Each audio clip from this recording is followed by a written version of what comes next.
رات کو کام سے واپس آتا تو گھر والے میری بیوی کے خلاف میرے کان بھر دیتے۔ ایک دن میں نے تنگ آ کر میں نے بیوی سے 4 ماہ کا بچہ چھینا اور اسے میکے چھوڑ آیا۔ دراصل میں گھر والوں کے روز روز کے تانوں سے تنگ آ چکا تھا۔ تمہاری بیوی کوئی کام نہیں کرتی، مجھے بھی ایسا ہی لگنے لگا تھا۔ آخر تم کیا کرتی ہو سارا دن؟ برتن، کپڑے، گھر کی صفائی تو کام والی کر جاتی ہے، لیٹی ہی رہتی ہو۔ اس کے جانے کے بعد آج میری پہلی رات کا آغاز تھا۔ میرے پہلو میں کوئی مجھے اپنی شرارتوں سے ہنسانے والا کوئی نہیں تھا۔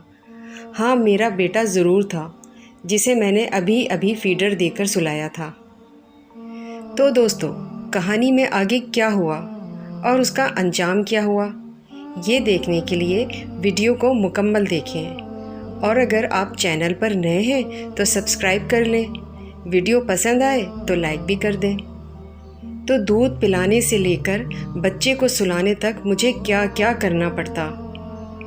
میں اٹھا اور کچن میں گیا، فیڈر کو صابن سے دھو کر میں نے چولہے پر پانی چڑھایا، فیڈر کو ابالا، پھر دودھ بنانے کے لیے پانی نیم گرم کیا اور اس میں پاؤڈر ڈال دیا، تب کہیں جا کر ایک فیڈر تیار ہوا۔ دودھ پلانے کے بعد میں اسے کندھے سے لگا کر تھپاتا رہا، دودھ ہضم ہو سکے۔ پھر اس کا پیمپر تبدیل کرنے کے لیے اسے لٹایا تو معلوم ہوا کہ بچے نے پوٹی کی ہوئی ہے۔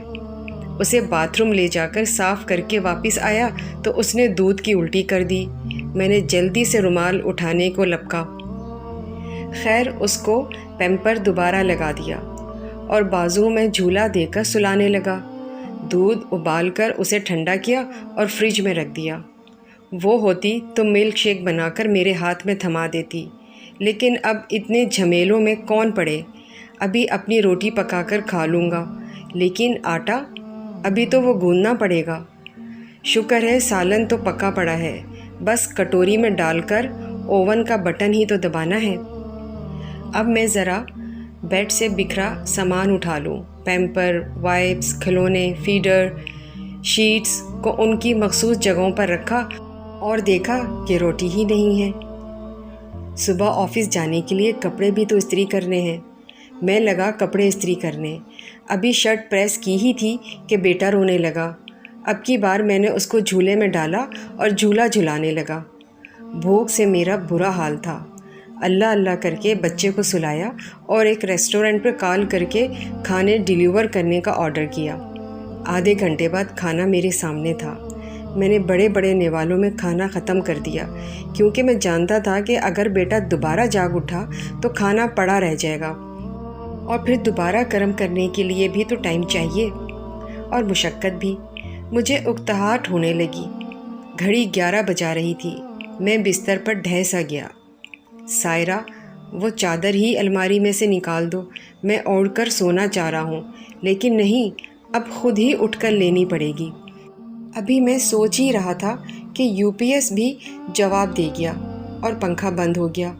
اس سے پہلے کہ گرمی کے سبب میرا بیٹا جاگ جاتا، چلانے لگتا، میں نے بیڈ سے چھلانگ لگائی اور جھٹ سے دستی پنکھا الماری سے نکال لایا۔ میں اس کو پنکھا جھلنے لگا اور ساتھ ساتھ نیند کی شدت سے خود بھی جھومنے لگا۔ 12 بجے بجلی آئی اور میں فوراً ہی سو گیا۔ 2 بجے بیٹے کے رونے کی آواز سے میری آنکھ کھل گئی۔ اچانک گہری نیند سے جاگنے پر میرے سر میں درد ہونے لگا۔ اسے بھوک لگی ہوئی تھی۔ میں سستی سے اٹھا اور اسے ڈبے کا دودھ بنا کر پلا دیا۔ 2:30 بجے کے قریب بیٹا سو گیا اور میں بھی اس کے بعد سو گیا، اور بیٹا کب جاگا اور کب تک روتا رہا مجھے نہیں معلوم۔ البتہ جب صبح 8 بجے آنکھ کھلی تو وہ رو رہا تھا۔ اس کے پیمپر سے مواد نکل کر باہر بیڈ شیٹ پر جذب ہو رہا تھا۔ جلدی سے اٹھا، پیمپر تبدیل کیا، دودھ پلایا، بیڈ شیٹ کو دھویا اور ایک دھلی ہوئی بیڈ شیٹ بچھائی۔ 9:15 ہو چکے تھے۔ ناشتے میں جو بھی دہی کھاتا تھا وہ سائرہ گھر میں بنا لیتی تھی۔ نہیں پتا کہ کس پہر وہ دہی بنا لیتی تھی۔ میں نے چائے بنانے کی غرض سے ساس پین میں دودھ ڈالا اور سوچنے لگا کہ کون سا وقت تھا جب سائرہ مصروف نہیں ہوتی تھی، میری خدمت میں بھی کوئی کمی نہیں آنے دی۔ گھر میں صرف وہی 3 کام تو نہیں تھے جن کے لیے میں نے نوکرانی رکھ دی تھی۔ ایک بچے کو سنبھالنا ہی کافی تھا، اس کو تھکن سے چور کرنے کے لیے، لیکن وہ مجھے وقت پر کھانا دیتی تھی۔ میں تھک جاتا تو مجھے میرے پیر دباتی، میں اداس ہوتا تو مجھے ہنساتی اور میری دلجوئی کرتی۔ میں کاروباری معاملات میں کشمکش میں پڑ جاتا تو وہ میرا حوصلہ بندھاتی۔ میں سوچوں میں گم تھا۔ دودھ ابل کر شیلف پر آ چکا تھا۔ میں آہستہ آہستہ شیلف پر کپڑا لگانے لگا اور سوچنے لگا کہ تم کیا کرتی ہو سارا دن؟ واہ، تمہارا جسم کیوں درد کرنے لگا؟ کون سا پہاڑ ڈھارتی ہو تم؟ اور وہ پہلو بدل لیتی۔ شاید میرے طنزیہ جملوں پر آنسو بہاتی ہوگی، پر میں ظالم انسان نے پرواہ تک نہیں کی، کبھی کچھ دیر کے لیے بھی نہیں سوچا، اور وہ خود ہی سائڈ بدل کر میری طرف مڑتی اور کہتی آئی لو یو، تو میں جواباً مسکرا دیتا اور وہ اصرار کرنے لگتی نہیں آپ بھی آئی لو یو ٹو بولیں۔ مجھے اس کی شرارتیں یاد آنے لگیں۔ صبح کے 10 بج رہے تھے، سب اپنے اپنے کمروں میں مشغول تھے۔ جو ابھی کل ہی مجھے کہہ رہے تھے کہ تمہاری بیوی کوئی کام نہیں کرتی، کسی نے مجھے چائے کا ایک کپ بھی بنا کر دینے کی زحمت نہیں کی۔ میں نے بچے کو گاڑی میں ڈالا اور گاڑی ان راستوں پر دوڑا دی جو راستے مجھے ہمیشہ کے لیے سائرہ کے ساتھ جوڑنے والے تھے۔